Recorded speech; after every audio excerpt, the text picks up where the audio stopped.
नमस्कार, टीवी 9 भारतवर्ष के digital platform में आपका स्वागत है। मैं हूं आपके साथ प्रिया सिंह। अब तक आपने बाढ़ की विनाश लीला खूब देखी होगी।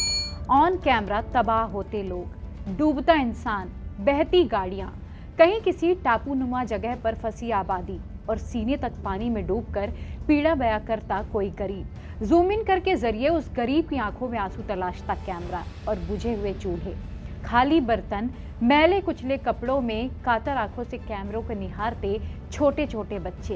ये कुछ अपवाद जरूर हैं, लेकिन फिर भी इसे ही बाढ़ का नाम दिया गया है। लेकिन क्या यही बाढ़ है? चलिए आंकड़ों पर गौर करते हैं और आपको समझाते हैं। 2019 में देश के 17 राज्यों ने बाढ़ की तबाही झेली। 1600 से ज्यादा लोग मारे गए।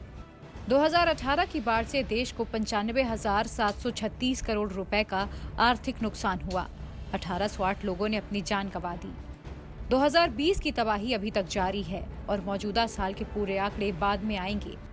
1953 से अब तक औसतन हर साल बाढ़ की वजह से 1650 से ज्यादा लोगों की जान अपने देश में चली जाती है। हर साल आम लोगों की 3600 करोड़ से ज्यादा की संपत्ति बाढ़ बहा कर ले जाती है।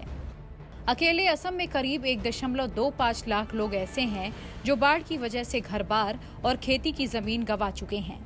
ये सरकारी आंकड़े हैं और आपदाओं से होने वाले नुकसान के सरकारी आंकड़े अक्सर वास्तविक नुकसान से कम ही होते हैं। अलग अलग राज्यों के बाढ़ से जुड़े ऐसे आंकड़ों की बड़ी लंबी फहरिस्त है। उत्तर प्रदेश, बिहार, पश्चिम बंगाल और असम, इन 4 राज्यों की एक जैसी समस्या है।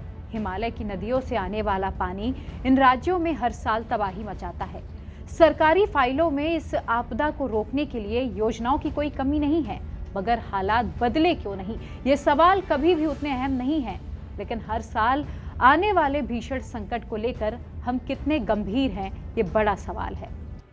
आपको ये जानकर हैरानी होगी कि हमने करीब 2.5 दशक से बाढ़ प्रभावित इलाकों की नई लिस्ट ही नहीं बनाई है, जबकि इन वर्षों में बाढ़ का पूरा पैटर्न ही बदल गया है। कई नए इलाके बाढ़ प्रभावित इलाकों के दायरे में शामिल हो चुके हैं। इनमें कई शहर भी शामिल हैं। आज भी जब देश के कुल बाढ़ प्रभावित इलाकों की बात होती है तो कहा जाता है कि देश का करीब 4 से 5 करोड़ हेक्टेयर इलाका बाढ़ प्रभावित है और ये देश की कुल भूमि का 12% हिस्सा है, जबकि वास्तविक हालात कुछ और हैं। चलिए आपको हालात समझाते हैं। सितंबर का महीना दाखिल हो चुका है। उत्तरी राज्यों की तो छोड़िए, महाराष्ट्र, गुजरात, राजस्थान और मध्य प्रदेश के कई सारे इलाके पानी में डूबे हैं।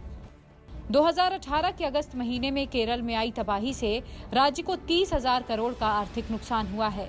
433 लोग अपनी जान गंवा बैठे थे। इस वक्त अकेले असम और बिहार में करीब 1.25 करोड़ लोग बाढ़ से बुरी तरह से प्रभावित हैं।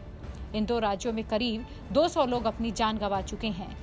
यूपी के सैकड़ों गांव डूबे हैं। महाराष्ट्र की राजधानी मुंबई के लिए तबाही हर साल की नियति है। शहरी इलाकों में बाढ़ की सबसे बड़ी वजह जर्जर ड्रेनेज सिस्टम और वाटर बॉडीज पर अवैध कब्जे हैं।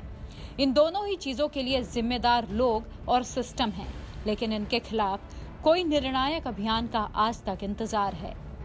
तो हर साल बाढ़ की तबाही झेलने वाले करोड़ों लोगों की त्रासदी की वजह कौन है, ये बड़ा सवाल है।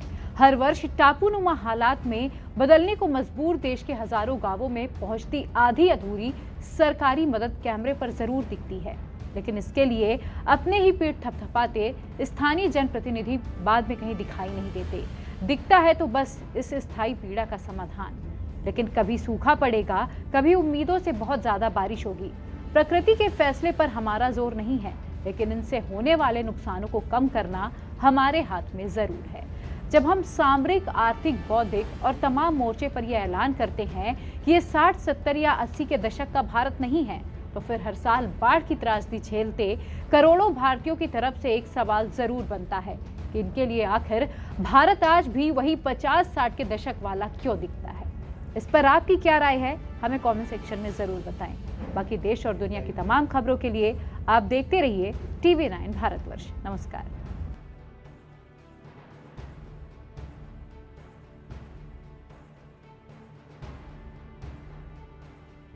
परवाह देश की, सोमवार से शुक्रवार रात 10 बजे टीवी 9 भारतवर्ष पर।